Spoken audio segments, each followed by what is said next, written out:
నెల్లూరు జిల్లా కోవూరు మండలం కాంగ్రెస్ పార్టీ అభ్యర్థి నారపరెడ్డి కిరణ్ కుమార్ రెడ్డి కోవూరు పిఎస్ఆర్ కాలనీ నందు ఎన్నికల ప్రచారం నిర్వహించారు. అనంతరం ఆయన ప్రతి గడపకు తిరుగుతూ కాంగ్రెస్ పార్టీని అధికారంలోకి తీసుకురావాలని, తద్వారా ప్రజలు జరగబోయే మేలును ప్రజలకు వివరించడం జరిగింది. అనంతరం ఆయన మాట్లాడుతూ టీడీపీ ఉమ్మడి అభ్యర్థి వేమిరెడ్డి ప్రశాంత్ రెడ్డి, వైఎస్ఆర్ కాంగ్రెస్ పార్టీ ఎమ్మెల్యే నల్లపరెడ్డి ప్రసన్న కుమార్ రెడ్డిలపై విమర్శలు చేశారు.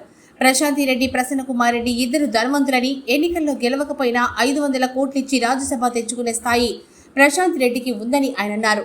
ప్రసన్న కుమార్ రెడ్డి కోవూరు నియోజకవర్గంలో ఎలాంటి అభివృద్ధి చేయకపోయినప్పటికీ ఇసుక, గ్రావెల్, మట్టి మాఫియాల ద్వారా సంపాదించిన డబ్బు మొత్తం హైదరాబాద్లో దాచిపెట్టారని, ఇక్కడేమో కోవూరు నియోజకవర్గాన్ని అభివృద్ధి చేశానని మాయమాటలు ప్రజలకు చెప్తున్నారని, ఎన్నికల కోసమే ఓటర్లను ప్రలోభాలు పెట్టి డబ్బు సంచులతో మీ దగ్గరికే వచ్చి డబ్బులు ఇస్తారని, ఆ డబ్బులు తీసుకుని ప్రజలందరూ కాంగ్రెస్ పార్టీకి ఓట్లేసి మళ్లీ ఇందిరమ్మ రాజ్యాన్ని ఆంధ్ర రాష్ట్రంలో తీసుకురావాలని, ప్రజలందరూ సుభిక్షంగా ఉంటారని, అందుకుగాను నన్ను ఎమ్మెల్యేగా, ఎంపీగా కొప్పుల రాజును గెలిపించాలని, తద్వారా ఆయన ఓటర్లను అభ్యర్థించారు.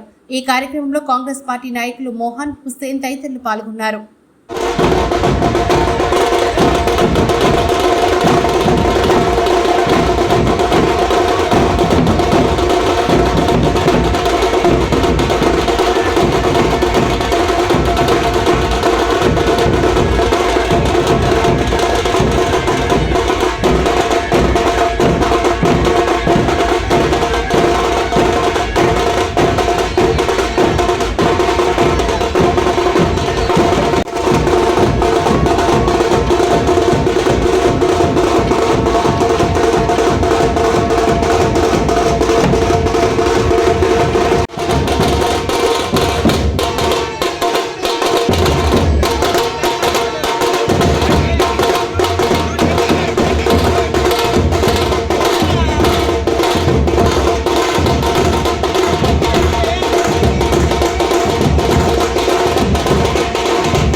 ఆరు సార్లు ప్రసన్న కుమార్ రెడ్డి గారికి ఓటేశారు.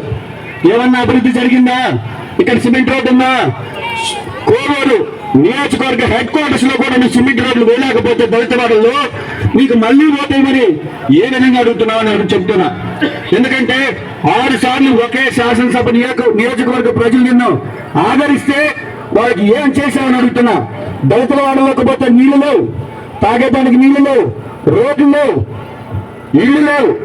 ఇందిరమ్మ కాలనీకి సంబంధించి ఈరోజు హౌస్ కి స్కీము రాజశేఖర రెడ్డి గారు ఉండగా కట్టిన ఇల్లు తప్ప ఈరోజు ఎక్కడ ఇల్లు కనబడట్లా.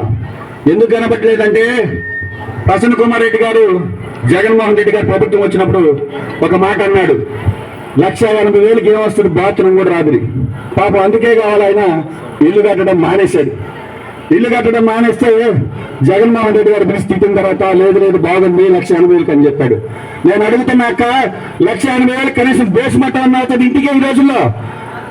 కాబట్టి కాంగ్రెస్ పార్టీకి ఓటేస్తే పేదవాడి ఇంటికి 5 లక్షల రూపాయలు కాలనీలు శాంక్షన్ చేస్తానని చెప్పి తెలియజేస్తున్నా.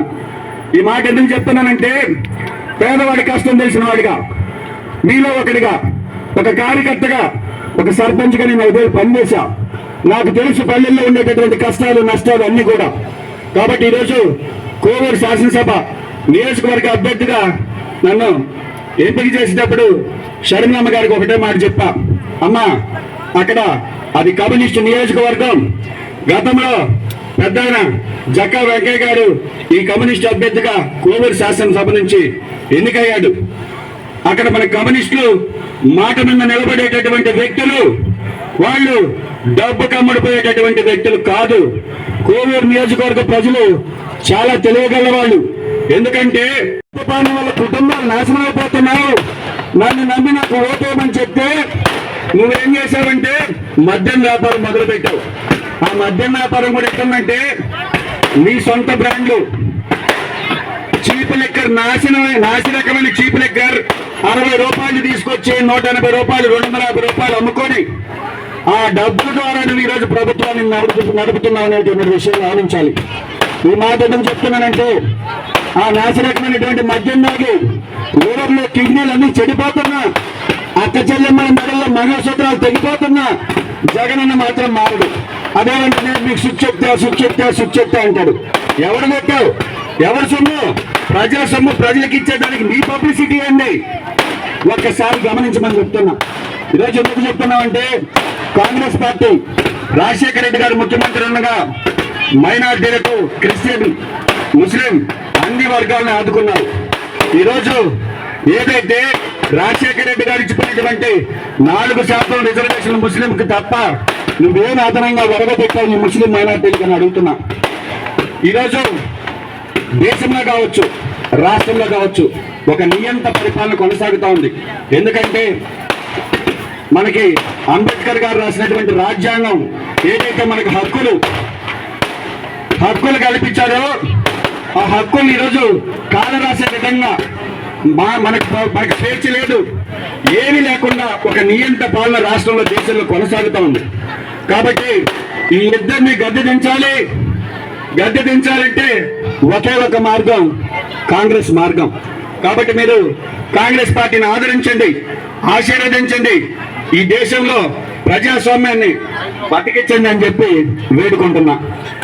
నువ్వు ఆదుకోలేకపోయావు, నీకోసం పాదయాత్ర చేసింది, నీకోసం కష్టపడింది, నీకోసం అండగా నిలబడితే నువ్వు ఆ చెల్లెమ్మకి ఏం చేశావో ఈ రాష్ట్ర ప్రజలకు సమాధానం చెప్పాల్సిన అవసరం ఉంది అని చెప్తున్నా. ఏదైతే రాజశేఖర రెడ్డి గారి మొహం చేసి, రాజశేఖర రెడ్డి గారి ఫోటో చూసి నీకు ఓట్లు వేయడం జరిగింది. ఈరోజు